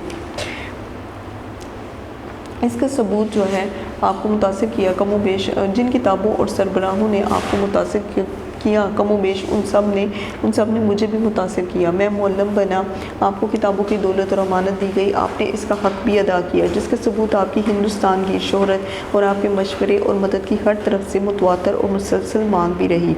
आपके अंग्रेज़ी और वसी मुतनम्मे मुताले का हर शख्स मुतरफ़ रहा, यानी कि आपकी जो अंग्रेज़ी और वसी पैमाने पर जितना भी फैला हुआ है अंग्रेज़ी ज़ुबान का मुतालिया, हर शख्स ने उसकी तारीफ़ की जो आपको जानता है। आपने लाइब्रेरी के तकाज़ों को एक मुहतमम और एक जो है इल्म दोनों की हैसियत से पूरा कर दिया। तो वो कहते हैं कि आपने लाइब्रेरी के तकाज़े को एक मुहतमम यानी कि जो किताबों को संभालने वाला होता है, लाइब्रेरियन होता है, उसकी तरह जो है वो इल्म की हैसियत से उसे पूरा, दोनों की हैसियत से पूरा किया। अलीगढ़ से ये बहुत बड़ी निस्बत है आपकी, यानी कि आपकी बहुत बड़ी पहचान अलीगढ़ से ये है कि आप लाइब्रेरी के तमाम तकाज़ों को पूरा करते हैं जिनसे आप मुद्दतों याद रखे जाएंगे। अलीगढ़ का आपका मुताला काबिल गौर है। आपके दिल में अलीगढ़ की वही कदर व कीमत है जो हिंदुस्तान के बाहर के अहले इल्म व फ़न की हो सकती है। तो कहते हैं कि अलीगढ़ में भी आपकी वही कीमत है, वही कदर है जो हिंदुस्तान के बाहर के लोग जो हैं वो इल्म व फ़न की कर सकते हैं। लेकिन क्या कीजिए, ऐसे लोगों की भी कमी नहीं जो अच्छी और बुरी चीज़ का, यहाँ पर बड़ी है ये बड़ी नहीं बुरी, जो अच्छी और बुरी चीज़ का एहतराम करने की इस्तेदाद से महरूम हो चुके हैं। और ये वो लोग हैं जिनको सिर्फ अलीगढ़ के तोफ़ैल यानी कि अलीगढ़ के सदक़े वो इख्तियार व इक़्तिदार और दौलत नसीब हुई जिसका वो अलीगढ़ से दूर रहकर ख्वाब भी नहीं देख सकते। बशीर साहब बहुत कुछ और लिखना चाहता था लेकिन थक गया। अच्छा बशीर साहब, खुदा हाफ़िज़। मुतल्लिक़ीन को दुआ यानी कि जिनसे आपके ताल्लुकात हैं उन्हें दुआ दीजिएगा। और मोहतरमा बेगम साहिबा को सलाम। मुखलिस रशीद अहमद सिद्दीकी। तो क्लास ये था रशीद अहमद सिद्दीकी का सारे का सारा ख़ुलासा कर दिया गया है। इसमें रीडिंग भी करवाई गई है आपको, साथ साथ इसका ख़ुलासा भी। और अब रशीद अहमद सिद्दीकी के जो हैं वो सिर्फ इनकी तारुफ के बारे में पढ़ेंगे। इसमें 1896 और 1977 जो है ये इनकी वफ़ात का सन है। 1896 इनकी पैदाइश का और 1977 इनकी वफ़ात का सन है। रशीद अहमद सदीकी उत्तर प्रदेश के कस्बे मरियाहू ज़िला बलिया में पैदा हुए और इब्तदाई तालीम के बाद ये जौनपुर चले गए, जहाँ इन्होंने 1914 में इंट्रेंस पास किया। घरेलू हालात साजगार ना थे, इसलिए इंटर और बीए की तैयारी के साथ साथ कई मुलाजमतें भी इन्हें करना पड़ी। 1921 में अलीगढ़ से एमए उर्दू इम्तियाज़ के साथ पास किया और अलीगढ़ मुस्लिम यूनिवर्सिटी में उर्दू के लेक्चरार भी हुए। 1958 ईस्वी में यहीं से बतौर सदर शोबा उर्दू सबकदोश हुए और बकिया उम्र अलीगढ़ ही में गुजारी और यहीं पैवंद हुए। रशीद अहमद सदीकी एक साहिब तर्ज इंशा बर्दाश्त थे। बुनियादी तौर पर वो तंज़ व मज़ाक निगार थे, यानी कि तंज़ व मज़ाक करने वाले थे। संजीदा मज़ाक और तंज़ व ज़राफ़त में वो एक मुनफरिद मुकाम रखते थे। उन्होंने नहायत खूबसूरत शख्सी मुरक्के भी लिखे। इनकी गैर अफ़सानवी और तनकीदी नसर के मरकज़ी मौज़ूआत जो हैं वो ज़िल अलीगढ़ उर्दू गज़ल तहरीक सर सैयद और बाज़ तहज़ीबी मौज़ूआत शामिल हैं। इनके ख़तों के तकरीबन 1 दर्जन मजमूए छप चुके हैं जो इनकी इंशा पर्दाजी के उम्दा नमूने हैं। तो इस पैराग्राफ में जो है वो आप ये लिखेंगे, रशीद अहमद सदीकी एक साहिब तर्ज इंशा पर्दाज थे और बुनियादी तौर पर वो तंज़ व मज़ाक निगार थे। संजीदा मज़ाक और तंज़ व ज़राफ़त में एक मुनफरिद मुकाम रखते थे। उन्होंने नहायत खूबसूरत शख्सी मुरक्के भी लिखे हैं। अब रशीद अहमद सदीकी की तसानीफ़ की तरफ आते हैं।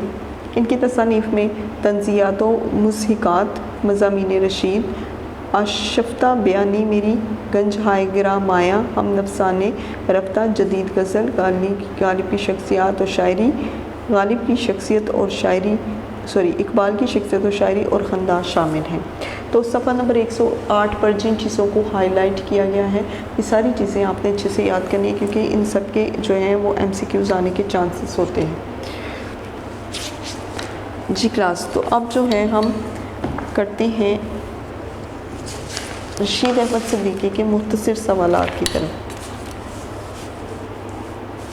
हाँ जी,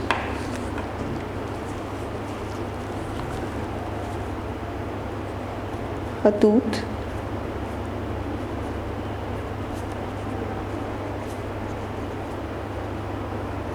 रशीद अहमद सदीकी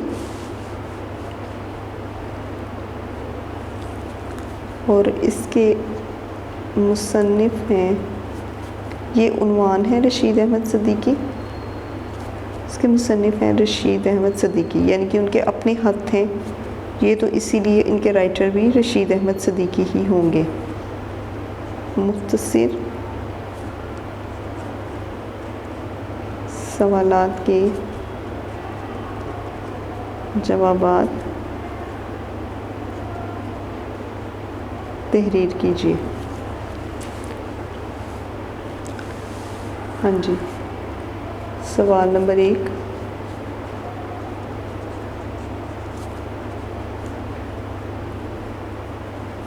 रशीद अहमद सदीकी के पहले ख़त के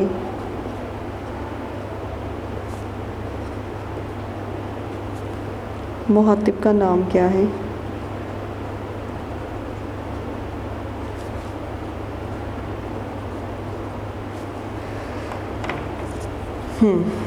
इसका जवाब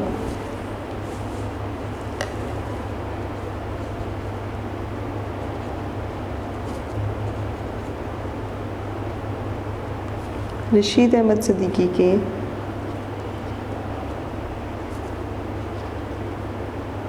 पहले ख़त के मुखातिब का नाम डॉक्टर मोहम्मद हसन है। रशीद अहमद सदीकी के पहले ख़त के मुखातिब का नाम क्या है? रशीद अहमद सदीकी के पहले ख़त के मुखातिब का नाम डॉक्टर मोहम्मद हसन है। सवाल नंबर 2, खतूत का जवाब अमूमन हम रोज़ा देता हूँ। खतूत का जवाब अमूमन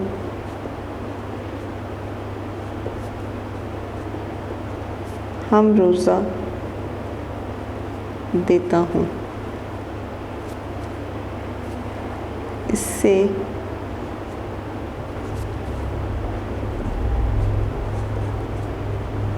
क्या मुराद है? इससे मुराद ये है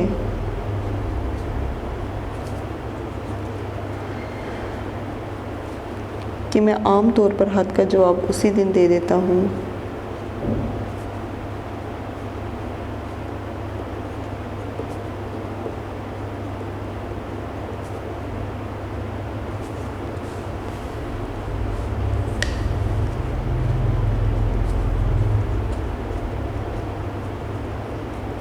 कि मैं आम तौर पर ख़त का जवाब उसी दिन दे देता हूँ जिस दिन ख़त मुझे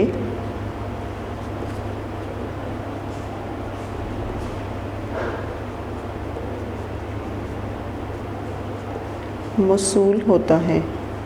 कहते हैं कि ख़त का जवाब अमूमन हम रोज़ा देता हूँ, इससे क्या मुराद है? इससे मुराद ये है कि मैं आम तौर पर ख़त का जवाब उसी दिन दे देता हूँ जिस दिन ख़त मुझे मौसूल होता है। सवाल नंबर 3, मकतूब निगार ने ख़ानदानों की मुश्तरक खुसूसियत और रिवायात का सरचश्मा। मकतूब निगार ने ख़ानदान की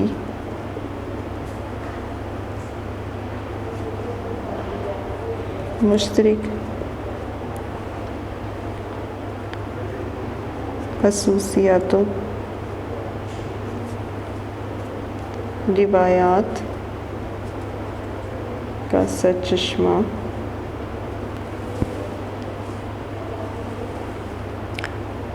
किस चीज़ को करार दिया?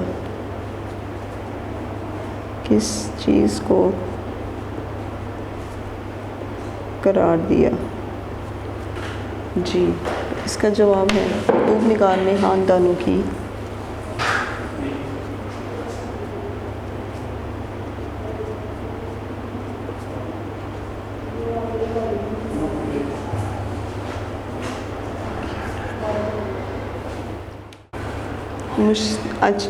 मुश्तरका खसूसियात तो रिवायात मुश्तरका खसूसियात और रिवायात का सरचश्मा मज़हब, अखलाक, तारीख़,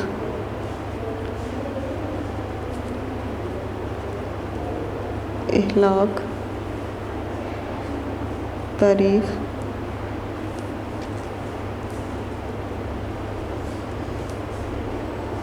और तहज़ीब को करार दिया है।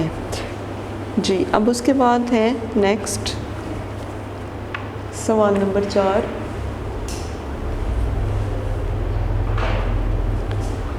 ज़हीर अहमद सिद्दीकी के नाम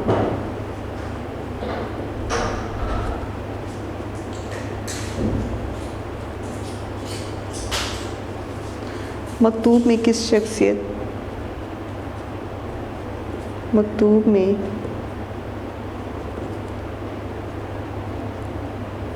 शख्सियत की वफ़ात पर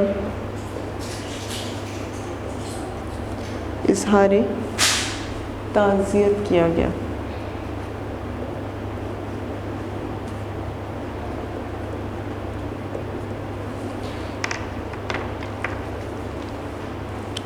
ज़हीर अहमद सिद्दीकी के नाम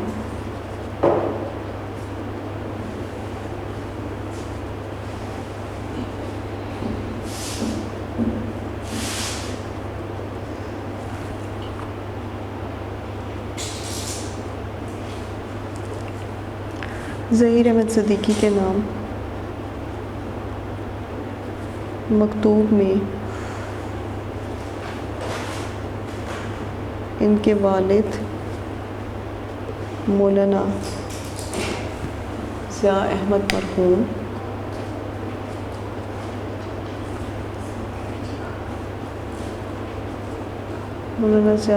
मरहूम की वफ़ात पर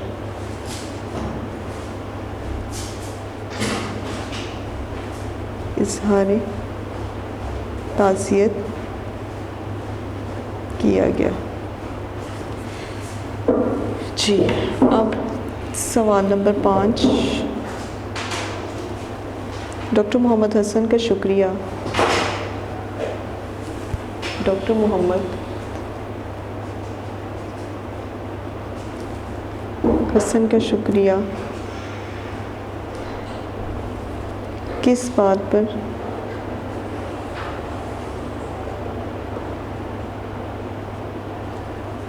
अदा किया गया है?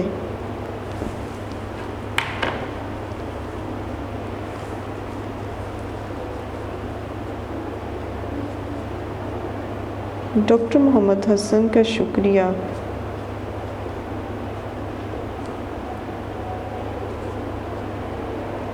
इस बात पर अदा किया गया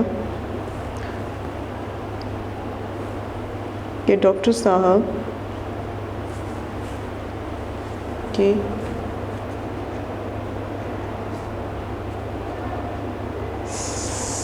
साहिब मकतूब का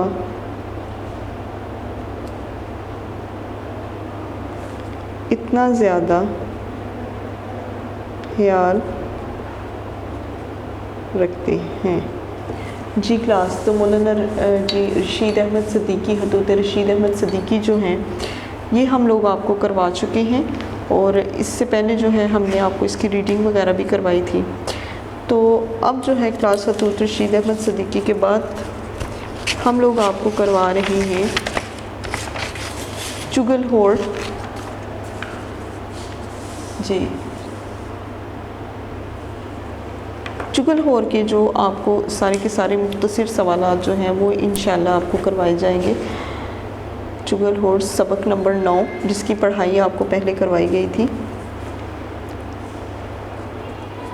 सबक नंबर 9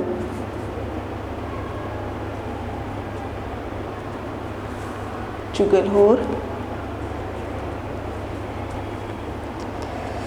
सबक नंबर 9 चुगलखोर, और इसके शफ़ी अकील जो हैं वो इसके मुसन्निफ़ थे। इसके मुसन्निफ़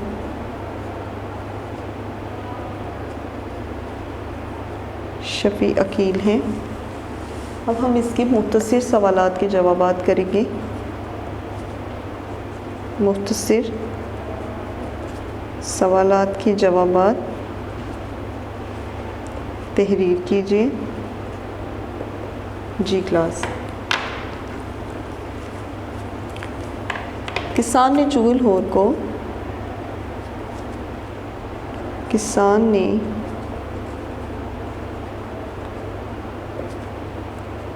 चुगलखोर को किन शराइत पर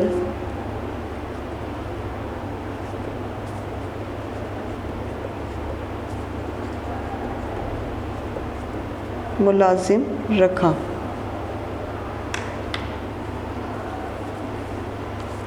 जी, इसका जवाब था किसान ने चुगलखोर को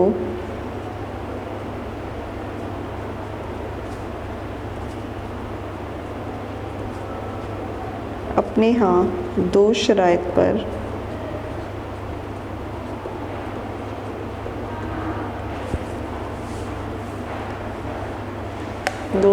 मुलाजिम रखा। पहली शर्त सिर्फ रोटी कपड़ा मुहैया करना था।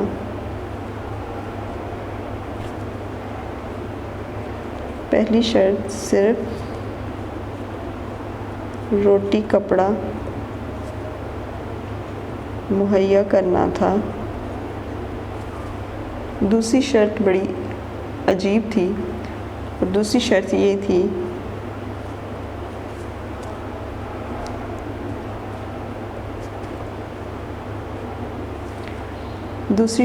थी कि चुगलखोर को 6 माह बाद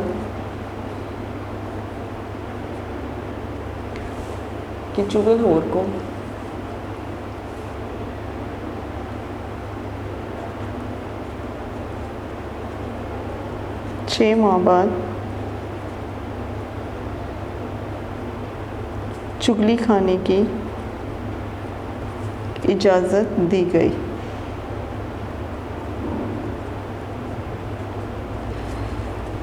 ओके, अब नेक्स्ट सवाल नंबर 2।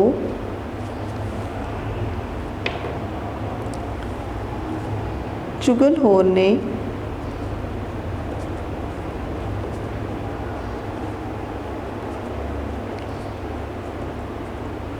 किसान की बीवी को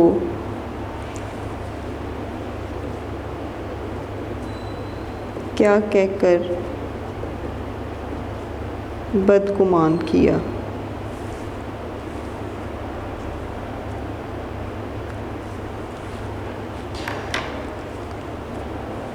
चुगलखोर किसान की बीवी के पास आया और कहने लगा,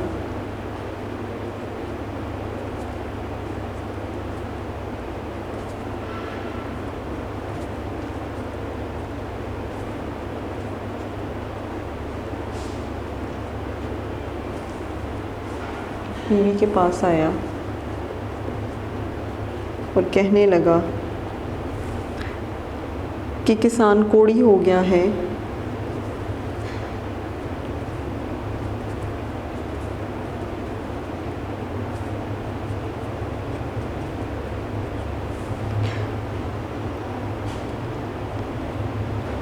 उसने अब तक तुमसे अपनी ये बीमारी उसने अब तक तुमसे अपनी ये बीमारी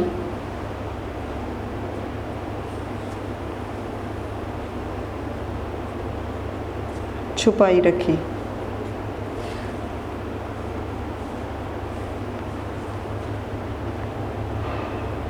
मैं तुम्हें कोढ़ी की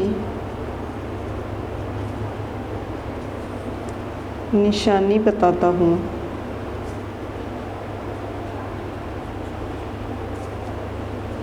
कोढ़ी का जिस्म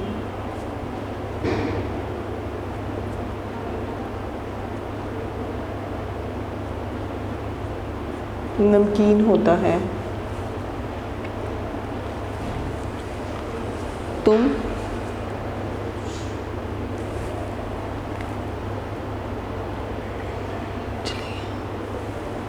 तुम इसको चाट कर इस बात की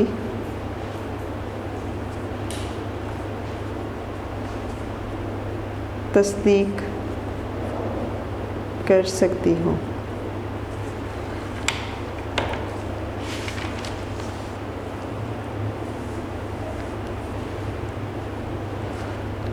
हर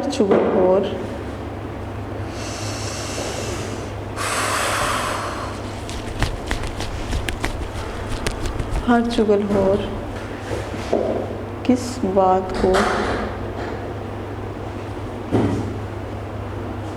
मानने से इनकार कर देता है। कोई चुगलखोर ये बात नहीं मानता कि वो चुगलखोर है।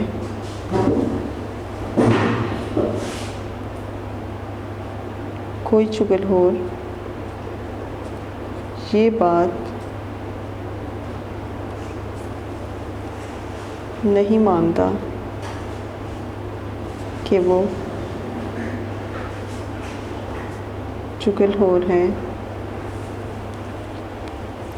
उसको डर है कि कहीं किसान के भाई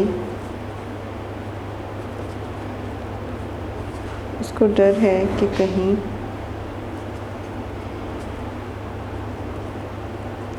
किसान के भाई और उसके साले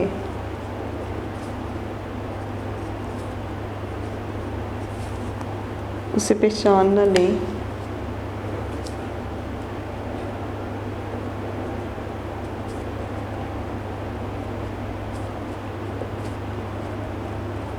और मार डालें।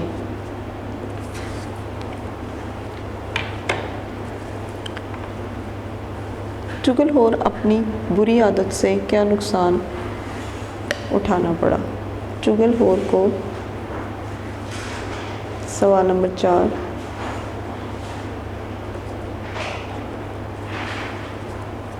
चुगलखोर को अपनी बुरी आदत से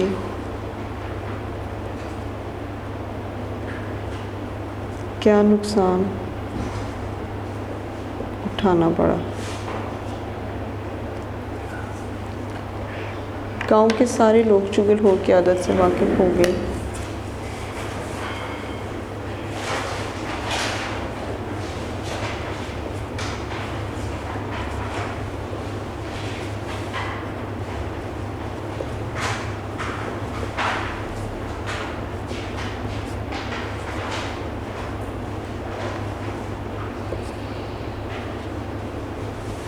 गांव के सारे लोग चुगलखोर की आदत से वाकिफ़ हो गए। उन्होंने चुगलखोर का एतबार करना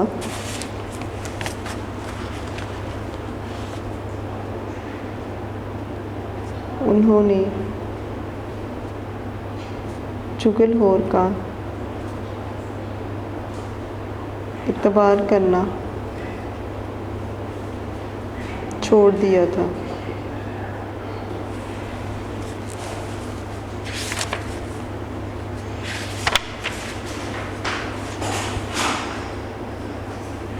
चुगलखोरी की वजह से उसको कहीं चुगलखोरी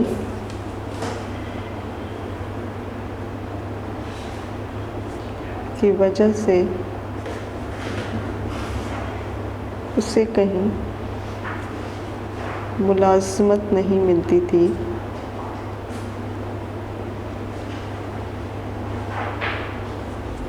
और वो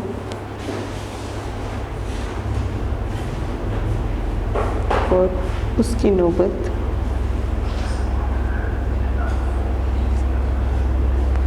फाकों तक आ गई।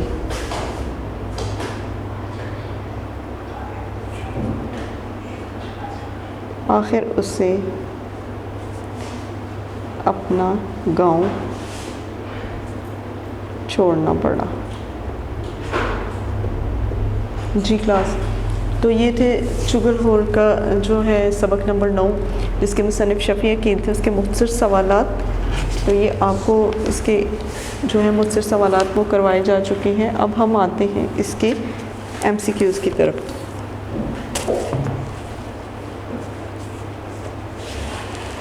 इसके MCQs में है सबक चुगलखोर के मतन को सामने रखकर जिस जवाब पर टिक का निशान लगाएं। सबक चुगलखोर मुसन्निफ़ की किस किताब से लिया गया है? पंजाबी लोक दास्तानें, चीनी लोक दास्तानें, पंजाब की लोक दास्तानें या जापानी लोक दास्तानें? तो ये था पंजाब की लोक दास्तानें। फिर उसके बाद है चुगलखोर कहाँ रहता था? चुगलखोर गाँव में, कस्बे में, शहर में या फिर बैरून मुल्क में? तो चुगलखोर गाँव में रहता था। अपने गाँव को छोड़कर चुगलखोर कहाँ पहुँचा? दूसरे गांव, दूसरे शहर, बड़े कस्बे या दुबई? दूसरे गांव। चुगलखोर कौन से काम जानता था? लकड़ी का, मुआमारी का, लोहे का या खेती बाड़ी का? तो वो खेती बाड़ी का काम जानता था। चुगलखोर ने रोटी कपड़े के अलावा तनख्वाह के बजाय क्या रायत मांगी? 6 माह बाद एक चुगली खाने की, हर ईद पर 10 छुट्टियाँ, 100 रुपये या 200 रुपये नकद और एक चुगली। 6 माह बाद एक चुगली खाने की। चुगलखोर ने क्या बताया कि कौड़ी का जिस्म हो जाता है? नमकीन, मीठा, खट्टा या कड़वा? तो कौड़ी का जिस्म जो है वो नमकीन हो जाता है। चुगलखोर इसलिए नहीं मानता कि वो चुगलखोर है कि उसे मुलाज़मत नहीं मिलती, वो उससे झूठ समझता है, किसान के भाइयों और सालों से डरता है, इसे अपनी बेइज्जती समझता है। तो वो किसान के भाइयों और सालों से डरता है। चुगलखोर को चुगलखोर कहें तो वो लड़ पड़ता है, भाग जाता है, नाराज़ हो जाता है या शर्मसार हो जाता है? तो वो नाराज़ हो जाता है। तो क्लास ये था चुगलखोर की पढ़ाई जो है वो हम आपको पहले करवा चुके थे और अब इसके मुख्तसर सवालात जो हैं वो भी हो गए हैं और इसके MCQs भी। अब हम नामदेव माली की तरफ आते हैं, जिसकी पढ़ाई हमने आपको करवाई थी। नामदेव माली का खुलासा भी सारा समझा दिया था। अब इसके मुख्तसर सवालात जो हैं इंशाल्लाह जो है हम वो करवाते हैं।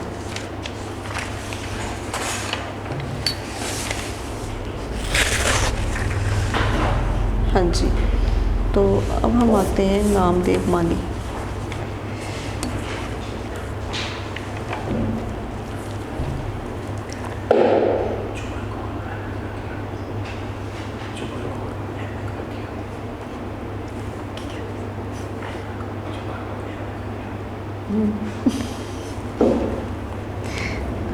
उन्वान नामदेव माली। नामदेव माली, और नामदेव माली के जो मुसन्निफ़ हैं, राइटर इसके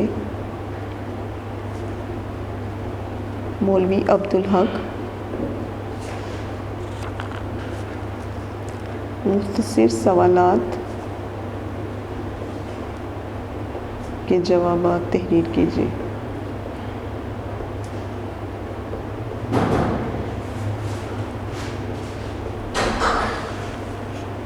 सवाल नंबर 1,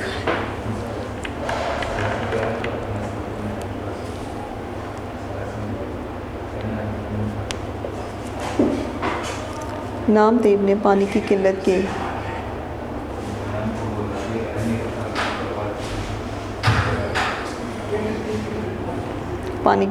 के ज़माने में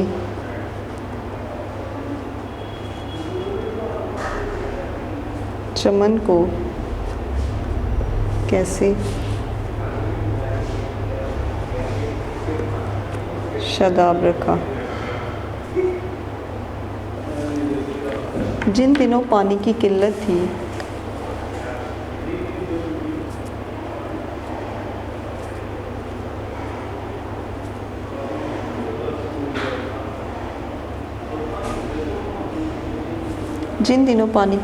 थी, नामदेव माली दूर दूर से जिन दिनों पानी की किल्लत थी, नामदेव माली दूर दूर से एक घड़ा पानी लाता और उसे सर पर उठाकर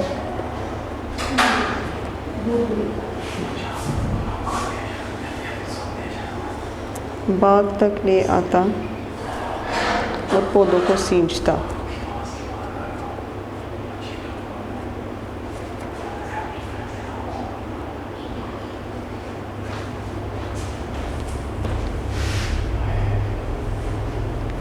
ये कहत का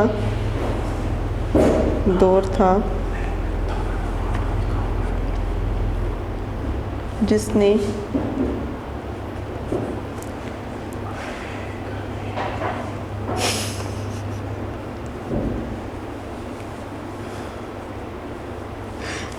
लोगों के औसान हता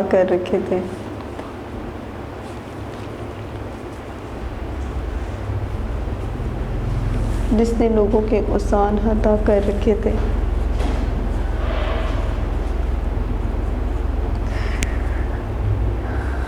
मगर ये खुदा का बंदा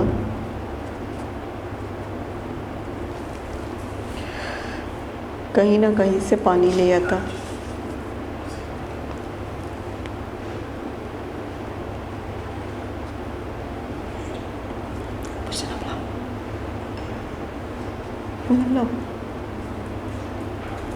कहीं ना कहीं से पानी लाता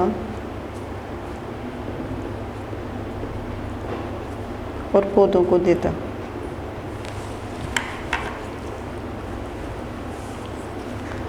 सवाल नंबर 2,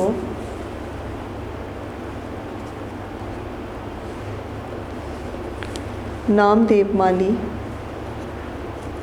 ने इनाम लेने से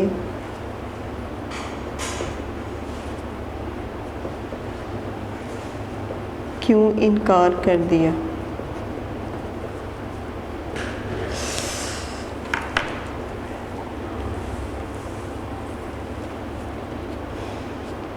नामदेव माली ने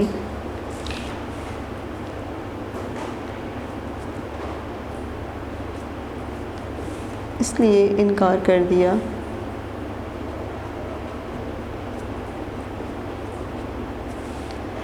कि अपने बच्चों के पालने पोसने में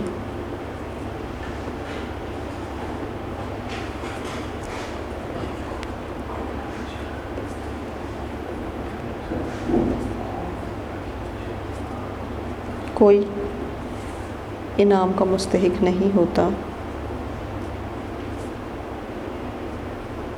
कि अपने बच्चों के पालने पोसने में कोई इनाम का मुस्तहिक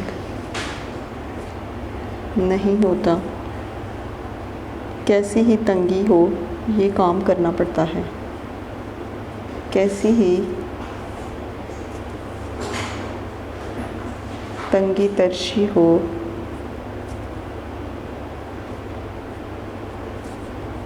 ये काम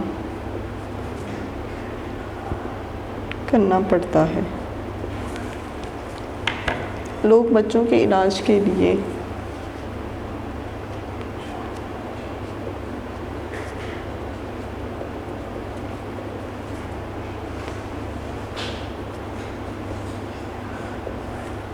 नामदेव के पास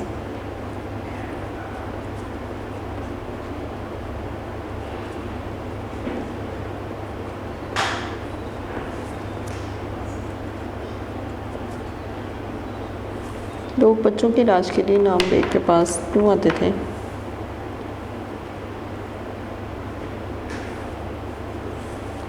बागों में रहते रहते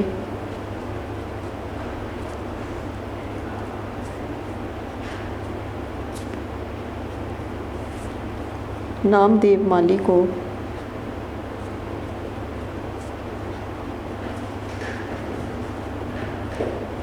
जड़ी बूटियों की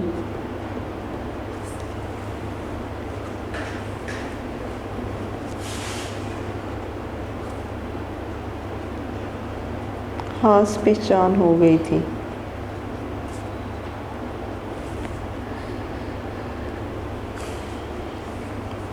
खास तौर पर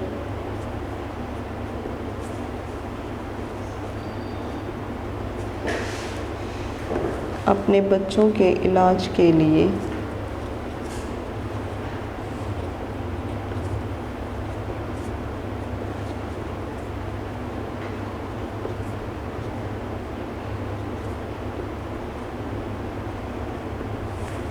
लोग इसके पास आते थे और ये उनका मुफ्त इलाज किया करता था।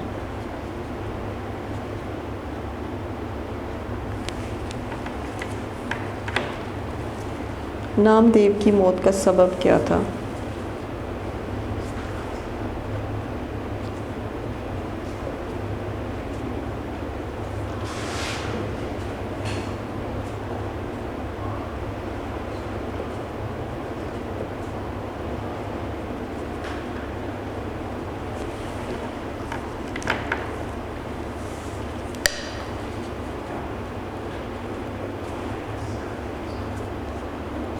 एक दिन शहद की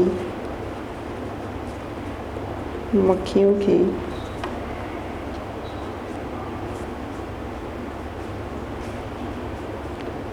शोरिश हुई। सब माली भाग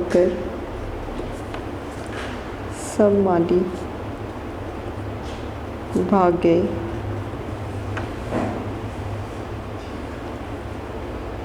नामदेव को खबर भी न हुई।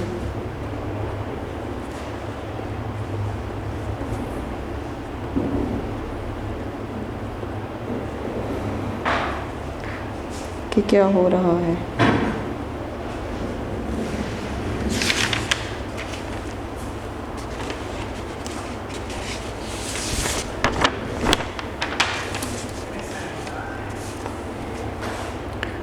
नामदेव को खबर भी न हुई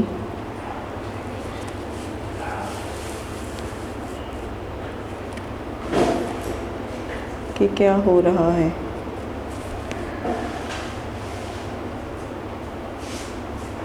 वो अपने काम में मसरूफ़ रहा।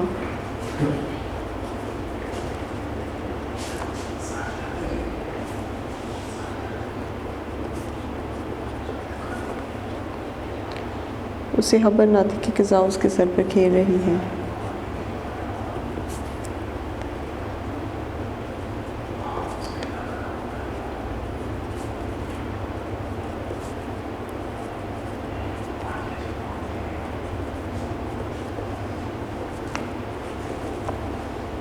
मक्खियों का गज़बनाक झुल्लड़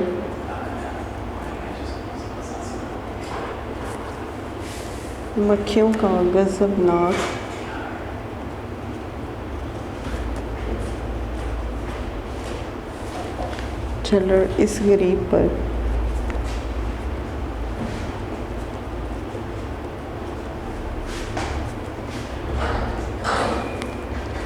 इतना काटा इस गरीब पर मक्खियों का गज़बनाक झल्लड़ इस गरीब पर टूट पड़ा, इतना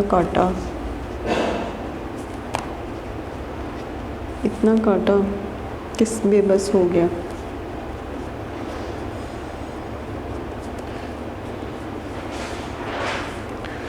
आखिरकार इसी हालत में जान दे दी, आखिरकार इसी हालत में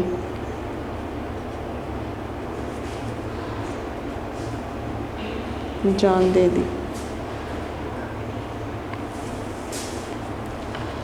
मुसन्निफ के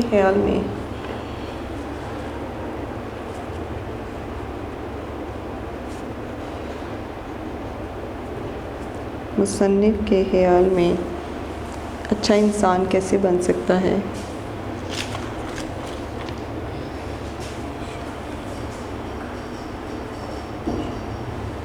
अच्छा इंसान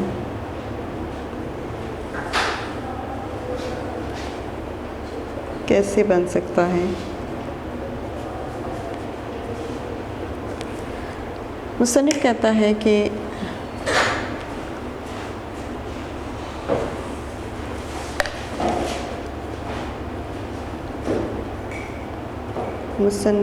है कि हर इंसान में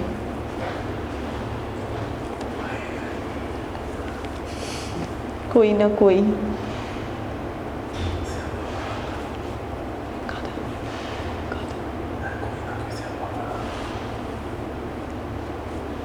कोई सलाहियत होती है।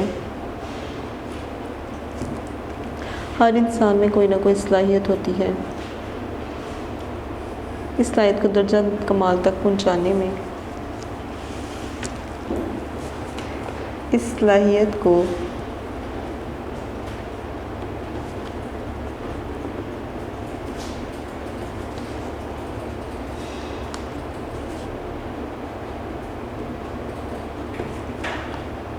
दर्जा कमाल तक पहुंचाने में सारी नेकी और बड़ाई है। में ही सारी नेकी और बड़ाई है। दर्जा कमाल तक ना कभी कोई पहुंचा और ना पहुंच सकता है। दर्जा कमाल तक ना कभी कोई पहुंचा और ना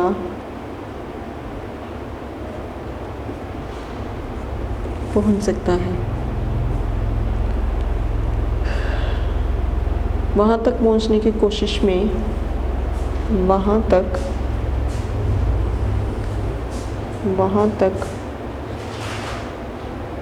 पहुंचने की कोशिश में, वहाँ तक पहुंचने की कोशिश में इंसान सही मानों में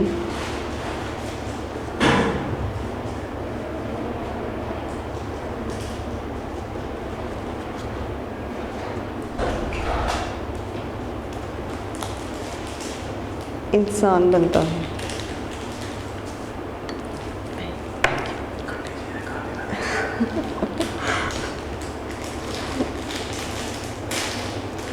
नामदेव माली के औसाफ में,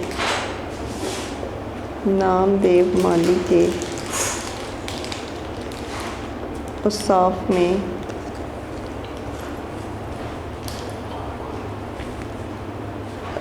सबसे नुमाया वस्फ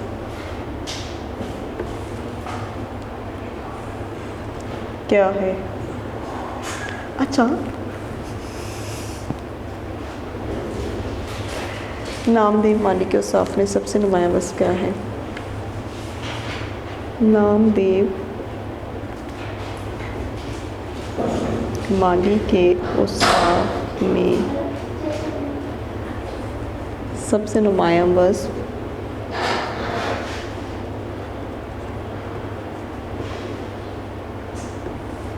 उसके काम में सच्चा लगन, उसके काम में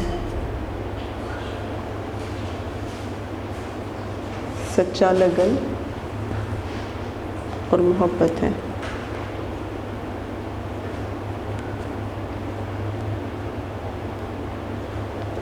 जी, तो ये हो गए आपके नामदेव माली के मुख्तसर सवालात।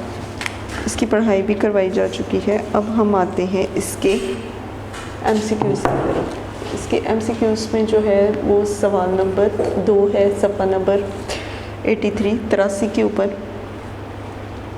सफ़ा नंबर 83 में हम लोग करते हैं, सबक नामदेव माली किस किताब से लिया गया है? चंद हम असर, मुकद्दमात अब्दुल हक, खुतबात अब्दुल हक और बज़्म खुश नफ्सा। तो इसमें है चंद हम असर से जो है ये लिया गया है। मकबरा राबिया दुरानी जो है वो कहाँ वाक़या है? दिल्ली में, औरंगाबाद में, हैदराबाद में या फिर इलाहाबाद में? तो ये था औरंगाबाद में। अब उसके बाद हम आते हैं